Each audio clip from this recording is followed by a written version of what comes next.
हिरड्यांना सूज आलेली आहे, हिरड्यामध्ये पू होतो, हिरड्यामधून रक्त येतं, अशा प्रकारच्या जर समस्या असतील तर या व्हिडिओमध्ये मी जे उपाय सांगणार आहे ते ट्राय करा. 100% हिरड्यांची सूज कमी होणार आहे.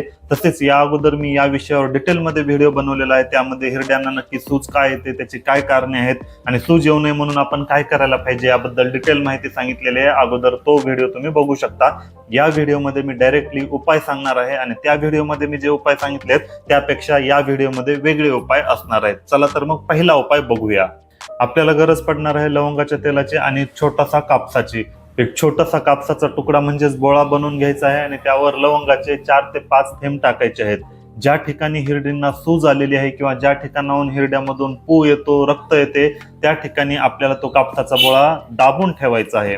जास्त आपल्याला घासायचं नाही हिरडीवर, फक्त ज्या ठिकाणी सूज वगैरे येते किंवा रक्त येते त्या ठिकाणी दाबून ठेवायचं आहे. तुम्ही कापसाचा बोळा काढल्या काढल्या तुम्हाला असं जाणवेल की तुमची जी वेदना होती, जे त्रास होता तो कमी झालेला आहे आणि तसेच हिरड्यांची सूज कमी होण्यास 1 ते 1.5 घंटा लागू शकतो, पण लगेच तुम्हाला फरक दिसून येईल. पुढचा उपाय आहे कोल्ड कंप्रेस किंवा बर्फानं शेकायचं आहे. छोट्याशा कापडामध्ये बर्फ गुंडाळून ठेवायचा आहे आणि ज्या ठिकाणी सूज आलेली आहे बाहेरून म्हणजेच गालाच्या बाहेरून आपल्याला बर्फ लावायचा आहे. डायरेक्टली हिरड्यावर लावायची गरज नाही. उदाहरणार्थ समजा जर उजव्या हाताच्या या ठिकाणी जर हिरड्यांना सूज आलेली असेल तर बाहेरून अशा प्रकारे आपल्याला बर्फ धरून ठेवायचा आहे.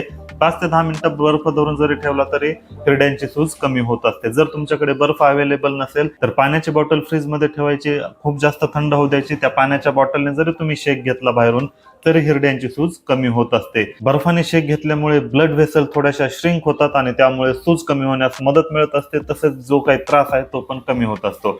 या दोन्हीपैकी उपाय करा. तुम्हाला कोणता उपाय परिणामकारक वाटला कमेंटमध्ये नक्कीच सांगा.